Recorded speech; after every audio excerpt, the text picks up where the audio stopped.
Hello and welcome to Own Your Health with me, Katie Brindle.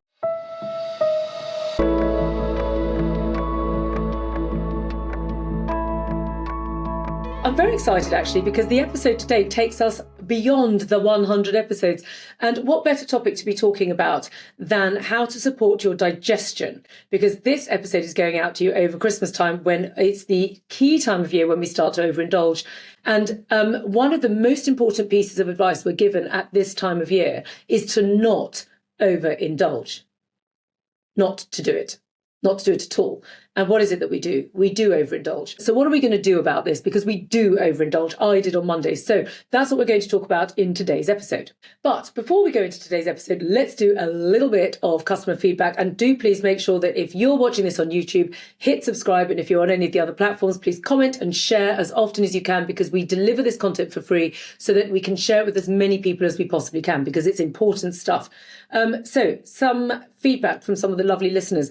Kerry says, thanks, Katie. I'm going to add the brush to my list of ever-growing tools. They really help my circulation. This was a recent episode where I was talking about the wonders of soft body brushing. Lots of people have heard of brushing, but they may not know that actually the softest of body brushes are often the best ones. We've got quite conditioned to sort of brutalising ourselves in the name of self-care, and often it's not the case. Often it's the lightest, most feather-like touch that actually is going to give us some of the most profound effects. So soft body brushing is brilliant, and it's in a previous episode. Fiona says, I love your tip on vigorous shake. It gives me a very instant boost. It absolutely does. Shaking, so literally just shaking, like a doggy, when they shake, is one of the most important health things that you can ever do for yourself. It's absolutely paramount. And it's free and it's simple. And it's what we do. The body naturally goes into a shake if it's highly stressed, e.g. like PTSD, or you've gone into shock, because the body is literally shaking out the trauma. So we can then, in low levels, where the body doesn't do that and it tends to just sort of get stuck and makes you feel a bit sort of exhausted yet restless feeling, you can just shake the body. Just do it with me now. And you'll notice, like this, even from a seating position. Okay, it feels really, really good. Just even sitting down, just doing it right now. You can then go into a full-on body shake as well. But it's really useful and free and brilliant to do. And finally, Donna, she says, I have tinnitus and I did your ear massage exercise. It was lovely. Thank you. Donna, I'm so glad. Now, tinnitus is something which is incredibly common. And there are some really simple things that you can do. I taught on a recent episode an ear massage, which was really useful. There are also these amazing drops. So colloid silver is a very, very ancient remedy that was used by way beyond the ancient Greeks, actually. They sort of brought it in from other cultures, but it's thousands and thousands of years old, and it's somehow or other managed to sort of go out of favour, and I'm not really sure why, because I use colloid silver for so many different things. You can put it in your eyes, in your ears, on your skin, under your tongue. You can use it on wounds. You can use it for loads of things. And there's a really brilliant brand which I love to talk about, which is called Active Silver, and they specialise in colloid silver and colloid gold, and they have these eardrops which I use regularly for people. My daughter gets tinnitus sometimes, and the minute I put the drops in, problem solved. And there is also a free fact sheet on this as well, because it's such a common problem. I did a really comprehensive fact sheet on it, if that's useful. We're going to be talking about overindulgence. Now, wintertime, according to sort of Chinese self-care, is the season of yin. Okay, so as a result of which, it's absolutely paramount that you look after your kidneys. Now, your kidneys are the storage unit of the body. They're considered to be sort of like the batteries, and imagine it like rechargeable batteries. Okay, the rechargeable batteries have to sort of go into one of these little recharge packs, and you sort of switch the power on, and then they just gently charge themselves up, and then you can use them again. Your kidneys are just like that. The problem is that we don't really kind of give them the appreciation that they need, and we tend to deplete them too much, and we don't recharge them. Now, when that happens, all sorts of health conditions will start to manifest themselves. Impairment of sleep, impairment of memory, hair loss, knee pain, tinnitus, as I was just talking about, issues with fertility, going to needing the loo too often during the course of the day, or having to get up in the night. All of those are classic archetypal kidney issues. Also, just extreme fatigue. So it's really important to look after your kidneys. And again, there's a whole fact sheet on the kidneys on my website for more information. But it's a really important thing to allow the kidneys their time in the calendar. So the most important thing you need to do at this time of year is rest. and allow the kidneys time, like those chargeable batteries, to just soak up the correct charge so that they're ready to give you all the energy that you need for the rest of the year, which starts with spring. Now, spring starts in the natural calendar on the 4th of February. Okay, that is the beginning of the start of spring, and it's much earlier than we realise, and that's suddenly when all the energy starts moving, and that's when everything that you've stored at this moment in time in winter kind of compresses itself into literally like battery fluid, and then is ready to sort of spring into life in the new year. So if that battery fluid is all wrong and you've been sort of overindulging in Christmas time, all the wrong foods and excess amounts of it, it means the sort of battery charge going into your kidneys is kind of all wrong. Okay, so there's two things you need to do. One, rest, and two, eat the correct foods. And if you're not really eating the correct foods, be mindful about it. I was mindful on Monday night that I was doing it all wrong. And I was fairly aware that the next day I would probably have to pay a bit of a price for that. And indeed I did. So what did I do? The next day I pared everything back and got myself back on track straight away. And I did more self-care, more yang Sheng. So first of all, try as best you can to have a little rest in the middle of the afternoon. That is one of the most important pieces of care I can give you. If you can't, because many people can't, at this time of year, just please try to go to bed early, as much as you can. That's simple things like don't watch the next episode on Netflix, okay? Get yourself into your bedtime routine at about 9:30 at night so that you're in bed by 10 and asleep by 10:30. If you've got a late night because you're going out to a party or some nice thing, then make sure that the next day you can either, if you can, have a lie-in, if it's possible, and if it's not, that you're not going out the next night. So don't say yes to 2 invitations on the trot because it's an absolute disaster for your kidneys. And then have a little think about some of the really useful foods and dietary advice that I can give you for ensuring that you're not, if you are overindulging, that you're compensating for it. Or if you can get ahead and try not to overindulge, better still. So what do we do? Number one, your stomach is about the size of a loosely clenched fist. Okay, so bear that in mind when you're eating. So always make sure that you don't fill yourself up with kind of food like the bread basket before the meal comes. Just try and book if you're going out for dinner, for example, and you're starving, go a bit earlier when you're perhaps thinking, oh, I'm not actually that hungry. So by the time you've sat down, ordered the food, done whatever it is, or you've gone round to someone's house, that you're not nibbling and picking on all the little bitty bits before the actual main course comes, so that you've saved the space for the main course, okay, so that you're not over trimming around the edges. Look at your food first before you start to get the salivary amylase working inside the mouth. So, and to give your digestion time to process what you're doing. Eat small quantities. One of the things is that as a knife and fork based culture, you can shove quite a lot of stuff onto a fork if you're not being mindful about it. Whereas if you're eating with chopsticks, it's much harder because they're just the nature of the implements. So always make sure that you're putting small amounts of food into your mouth at a time, that you're looking at your food, that you're appreciating your food, that you're not eating mindlessly, that you're not thinking about what you're doing, that you're savouring every single mouthful and you're really chewing your food, getting that salivary amylase going so that you have time to get full, so that you're not overeating because you're looking at vast quantities on your plate.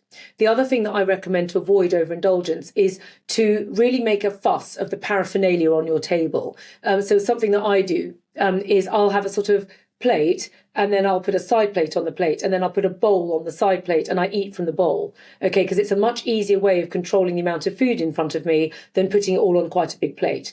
It's a technique I learned when I was traveling in Japan. I noticed, because they are sort of famous for sort of very, very good eating habits, and that was often how the table was set. There was a sort of placemat and then a charger and then a plate and then another plate and then a something and then a something else. Or often they'd bring things on a little tray and then the little tray would have lots of different sort of dishes on it and the dishes would take up quite a lot of space. So the other thing that I do, if that's not possible, is I make tea.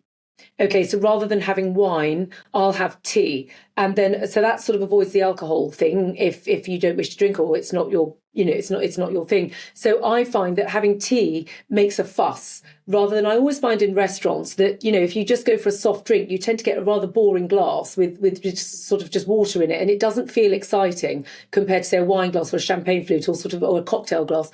So I will order tea. First of all, it gives you a hot drink, which is good for you. And secondly, there's a paraphernalia that comes with tea if you do it properly. You need you need your teapot and you need the tea and you need to take the little insert bit out and you need to sort of fuss it. And it also takes up space. So often what I'll do is, if I'm being really careful, I'll put the tea in front of me and then I'll put the food to one side so that the main event is all this paraphernalia going on here. So it gives me a sense of occasion and it gives me a sense of theatre, because your stomach channel opens just under your eyes. For those of you listening, I've just got my little fingers right just on the socket of my eye underneath if I was looking straight ahead. That's where the stomach channel starts. And when people say you have eyes bigger than your stomach, that is indeed true, because it's really important to kind of visually get excited about what you're doing. So if you've got a little bit of food on a massive plate and a sort of a tumbler of water, it just feels a bit like, oh, as opposed to all the drama that I've just given you, which actually isn't that complicated to do. Then it's about what you're actually putting into your mouth. So one of the other things that I do is, as well as tea, is I have ginger tea. Now, ginger is so good for your digestive system. It's so good for your body, and it's really good for you in the wintertime. So ginger tea is brilliant. It's really easy to do. You just grate a little bit of ginger and then you put it into a little teapot or straight into a mug, and you just pour hot water. You can add lemon, you can add honey, you can add star anise, you can add cinnamon, you can add all sorts of things to it. But if you don't want to bother with all of that, ginger is the clear ingredient, and it's extremely good at regulating the digestive system.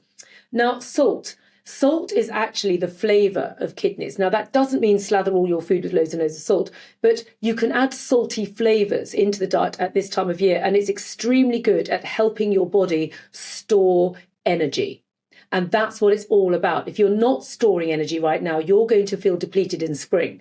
Now, it may take a couple of years before you start to notice, but during the aging process, and I'm delivering this content as a 52-year-old woman, your energy starts to decline and you will start to feel it. And having a little bit of salty taste will really help you. So that's things like eggs, butter, tofu, and tamari. Okay.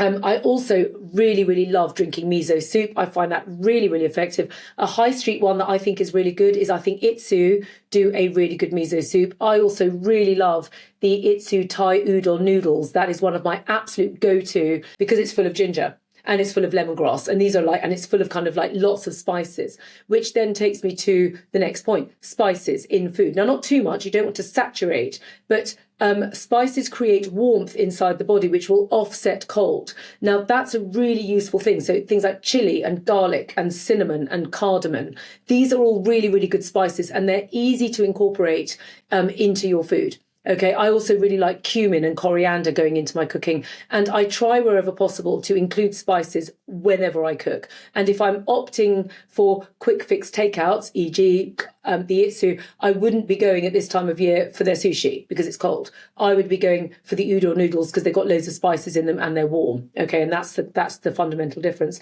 When I'm cooking, which is most days, the other thing that I absolutely swear by and I really recommend is a slow cooker. They're not expensive. You can buy them from Argos. They are amazing. Okay, and it's something that I learned when I lived in France, that as far as I could see in my experience, anyone please message in if you don't agree with this. Every French woman I ever met had a slow cooker in her kitchen, and many of the French women that I'm friendly with would say to me that for them, a slow cooker is like a kettle to an English woman. So as a British woman. So as a British woman, I have a kettle in my kitchen, and I can't think of a house where we don't have sort of either that hot water thing or a kettle. And in every house in France, including Airbnbs, there was a slow cooker, because slow cooking is one of the easiest ways to get really nutritious food into the house without it being a faff. All you have to do is just chuck everything in and turn it on. And that's it. So my favourite is literally either a chicken casserole or a root vegetable casserole if I'm going vegan. And you just add in broth. I love using herbamir, filtered water, different vegetables, and you just turn it on. And 4 hours later, my God, the whole house, it's just the most amazing thing. And it is so easy to cook like that. It's also a very economical way to cook, because you can use really, really cheap cuts. If you're eating meat or fish, you can use cheap cuts. You can use things actually often which are free. Our local butchers will literally give you the chicken carcasses, and our local fishmongers will give us the fish heads, and you can just put that in and then just take it out. And you've got the most delicious stew. And often you find the cheap cuts of meat, when cooked correctly, are really nutritious, and it's a very economical way of doing things as well. And then at this time of year, it's important to use kidney nourishing foods, because it's the kidney time of year. So this is anything black, because the colour of the kidney is black. So black beans, black rice, walnuts, pumpkin seeds, sesame seeds. Goji berries are also really good. Pumpkin seeds are really good. Leeks are really good. Brussels sprouts are really good. And also I eat a lot of cabbage at this time of year. One of my favorite recipes that I eat non-stop. I mean, literally I eat this pretty much every day. Okay, so if you come around to my house and I'm really busy and I haven't really got sort of time to even get the slow cooker on, then my absolute go-to is onion, garlic, a whole load of spices, just quickly sort of dry fried in a pan, sweat the onion and the garlic in ghee, add chopped up cabbage or chopped up Brussels sprouts, put the lid on, leave it to cook, add a bit of herbamere, boom, that's it. And then in my steamer to the side, I'm normally steaming a piece of salmon. Okay, and it is really boring, but I eat it. I love it. It's so delicious. I never get tired of it. It's my sort of bread and butter cooking. Okay, and if I have vaguely a bit more time in the morning, out comes the slow cooker, in go the cheap cuts, and some root vegetables and some herbamere and some filtered water, and that's that. You can add a little bit of corn flour and a little bit of red currant jelly if you want to sweeten it up, and those are my absolute boring as boring, and yet nonetheless really delicious. Everyone eats it, everyone likes it, and it just doesn't require me to think about it. I'll always make sure I keep as many kitchen ingredients in my kitchen cupboards as possible, and I always make sure that in my freezer, which was what was delaying me today because it's just been delivered, so now I get a freezer, I always have those sort of cheap cuts. I sort of buy them in bulk and have them in there ready to go. Okay, and it just works really well. So there we go. That is basically how not to overindulge and what you should be indulging in at this time of year. This is not about being draconian or judgmental on any shape or form. I do also overindulge because sometimes life just takes over. So the trick that I was sort of saying earlier, to repeat, is it's about being a little bit elastic with oneself. 50% of the solution is understanding the problem, is knowing that as and when this happens, and as and when the late night kicks in with the late night dinner, and it's all so tasty you just want to eat it anyway, or you're caught short, that you've got to then whip it back in the next day. So if you think of it, I've got my hands in prayer for the people just listening. And if you just imagine that one hand, like a clock, has just gone to sort of 5 past midnight, okay, you've gone off track. You've got to draw the hand back into the midnight position. Okay, so the more that you just do these little quick things to just fix it back, then your body can go back on kilter quite easily. If you've overindulged and you think, oh, I feel awful, what do? I will always do some simple exercises, which I teach you on the social media platforms, just to get the body stretched and moving. And I will absolutely, as above all, get myself outside and get my steps in the next day. The easiest way, and sometimes even, e.g. on Monday night, I walked home because I had overindulged and I was feeling a bit icky from it, and I walked back. So yes, it added another half hour, and yes, okay, it meant that I had a later night, but actually walking back kind of got everything moving through my body. So yes, I was tired the next day, but I didn't feel like I had a food hangover, which is how I feel if I overindulge. It's just not a good feeling.